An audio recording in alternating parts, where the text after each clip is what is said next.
Hadisnya adalah riwayat Imam Tabarani dengan hadis sahih, kata Nabi SAW, haji dan umrah akan menghilangkan kesusahan hidup dan kemiskinan sebagaimana api menghilangkan karat dari besi.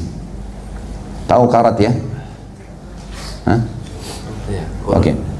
Kalau ngerti alhamdulillah. Kata Nabi SAW, haji dan umrah yang dikerjakan secara berkesinambungan. Kesinambungan paham ya? Rutin.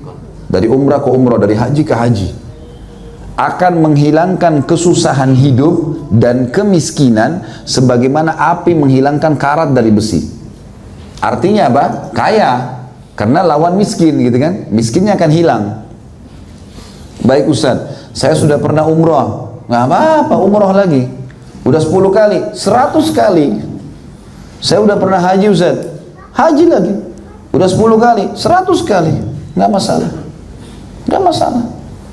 Umrah itu dan haji Bapak Ibu sekalian, manfaatnya banyak sekali. Pengampunan dosa. Kata Nabi SAW, antara 5 waktu sholat, antara Jumat ke Jumat, antara Ramadan ke Ramadan, antara umrah ke umrah, pengampunan dosa di antara keduanya. Yang kedua, penyebab datangnya rezeki, sebagaimana hadis tadi sudah kita sebutkan.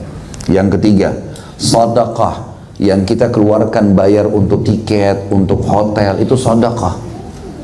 Berapa besar itu? Saya nggak tahu di sini kalau ringgit ya. Kalau di Indonesia itu pakai US, sekarang itu bisa 2000 US misalnya. Ya. Itu sedekah, itu besar sekali. Kemudian juga dapat pengalaman, dapat banyak pahala. Sholat di Masjid Haram Mekah, berapa pahalanya? 100.000. Tahu bagaimana 100.000 itu? Begini hitung-hitungannya supaya tahu ya. Saya pernah umroh dengan satu jemaah saya dari Jakarta, dari Indonesia, dari Irian kebetulan beliau.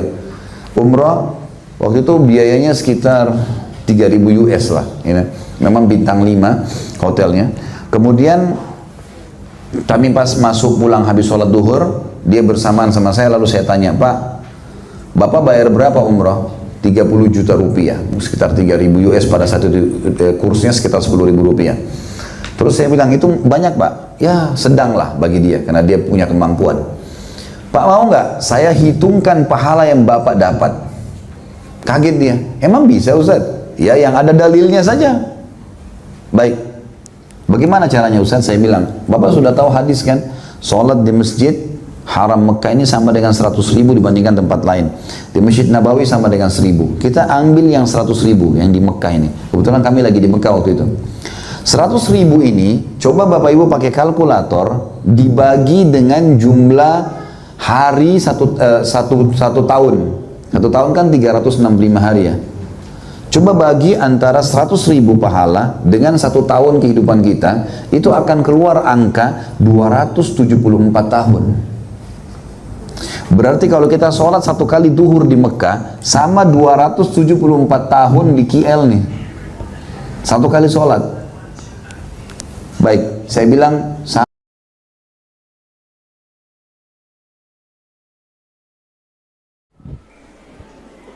Baik, kami akan membacakan beberapa pertanyaan dari sosial media. Pertanyaan pertama, Assalamualaikum warahmatullahi wabarakatuh. Waalaikumsalam warahmatullahi wabarakatuh. Perkenalkan, saya hamba Allah dari Payakumbuh. Semoga Buya berkenan menjawab pertanyaan saya. Amin, amin. Pertanyaan saya, bagaimana hukumnya umroh cicilan Buya?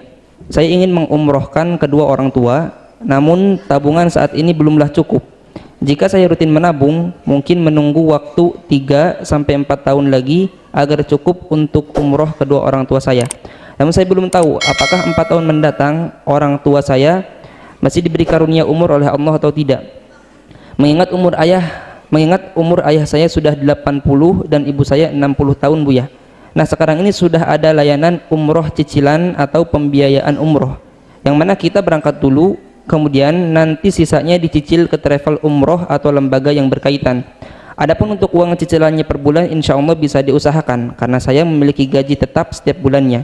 Bagaimana hukumnya Buya? Jazakumullah khairan katsir. Baik, tadi korban ngutang, sekarang umroh ngutang. Tidak perlu. Kita tidak perlu memaksakan diri untuk umroh dengan cara ngutang. Tapi kalau Anda menabung umroh, bayar dulu baru tahun depan haji, umroh boleh. Dan kalaupun Anda umroh dengan cara mengkredit semacam itu juga sah umrohnya. Asalkan cara kredit syar'i, bayarnya nyicil syar'i. Umroh dulu baru nanti bayar. Cuman tidak diajarkan, dianjurkan semacam itu. Bahkan kita itu tidak wajib loh ya mencari duit untuk naik haji, itu nggak wajib. Jangan salah Anda. Anda tidak wajib mencari uang untuk naik haji.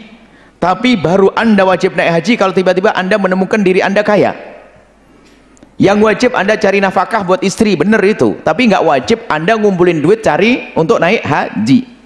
Tapi kapan saya naik haji? Kalau tiba-tiba saya menemukan diri saya sudah cukup. Kalau nggak cukup, nggak wajib naik haji. Atau nggak wajib umroh. Umroh wajib, haji wajib, sama-sama wajib. Sekali semuanya. Baik, akan tetapi, ini kalau Anda memaksakan dengan haji atau umroh dengan minjam, itu setelah pulangnya. Setan main di situ. Malu dong kamu nu umroh ngutang sampai sekarang tidak dibayar-bayar, umroh gombal. Akhirnya gara-gara digituin Anda juga mulai berpikir untuk bagaimana membayar biar cepat, biarpun dengan cara yang haram, gara-gara ngutang. Hati-hati, jangan maksain. Maka Al-Bahjah Travel pun kami ingatkan, jangan ngajari orang seperti itu. Ajari nabung, bolehlah nabung, tapi kalau ngutang dulu enggak, bahaya itu. Biarpun dia punya gaji tetap, biarpun dia punya gaji tetap. Akan tapi kasusnya agak sedikit berbeda dengan saudara kita ini.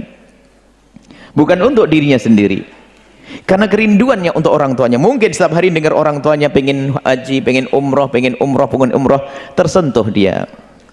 Ingin mengumrohkan ibundanya, khawatir ibundanya sudah kedahuluan. Memang ajal tidak ada yang tahu, bisa saja anak duluan, semoga panjang umur semuanya. Cuman karena dia seorang anak yang berbakti, mikir bagaimana, saya punya gaji tetap, saya ingin mengumrohkan ibu saya, mumpung masih seger sehat. Bagaimana? Untuk Anda, kalau kasusnya semacam ini menjadi beda. Bukan orang normal-normal, bukan Anda sehat.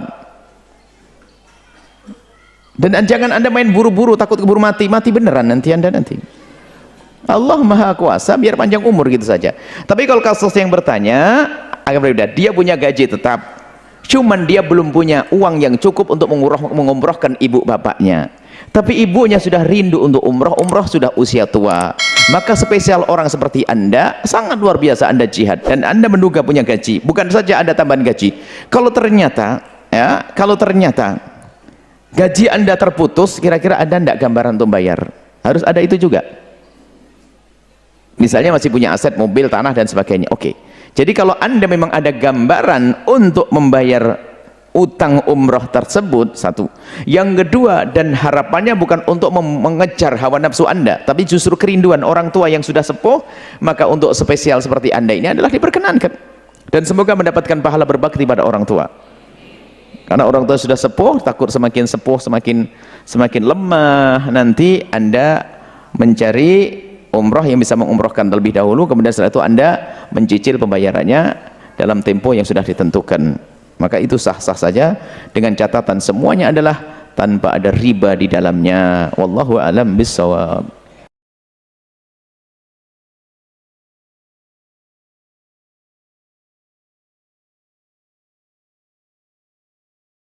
Ini kita tidak pernah tahu, mulane wong ora usah sok wali. Kadang gue sholat nganti 100 rakaat, nape donga wudu se ati ditata se, bareng lagi donga ben mustajab. Lha apa pangeran se ekstrim polisi sehingga kudu napa prosedur. Umar atau donga njuk hidayah, tapi mbek Allah diparingi hidayah. Nang pangeran ngersakno gak donga-donganan. Umar tahu njuk donga untuk hidayah, wong dekne kafir, preman. Yes pangeran nang ngersakno. Misalnya murga Umar didongakno Nabi, lah Abu Lahab didongakno Nabi, Abu Jahal. Wis pangeran sing ngeroh. Musa ping pindho jotos tiyang disalahno pangeran. Sing kedua niku wonten tiyang pedagang surujud dabah. Dadi napa cara sakniki pelana napa sing dienggo makai jaran napa cara mriki. Pelana nggih. Pokoke pakaiane jaran aksesoris napa? Jaran. Yo sak sepatune sak. Lha iku dadi waline pangeran mergo nak wiridan ngeten. Ya Allah. Kalau engkau mau pergi dan butuh kuda, pesan teng kula. Nanti pelananya tak bikin terbaik. Nak jenengan badhe lunga tak siapno sepatune. Pokoke dene bayang. Apa napa sih to? Cangkemmu pangeran ora butuh lunga, ora butuh numpak. Dene cerita di kitab Al-Minanul Kubra. Jawab Allah seperti sa jotos. Dekne carane seneng aku ya ngono iku barno ra wis. Carane seneng aku ya ngono iku. Artinya dia juga tidak pernah bayangkan Tuhan naik kuda, juga tidak pernah bayangkan Tuhan kayak makhluk, tapi dia punya ungkapan bahasa seperti itu. Dan sebenarnya kita juga sering kriminal, wong-wong khusuk sering kriminal. Aku berjuang demi agama, nulungi agamanya Allah tenan. Misalnya Allah ngaku hukum matematika,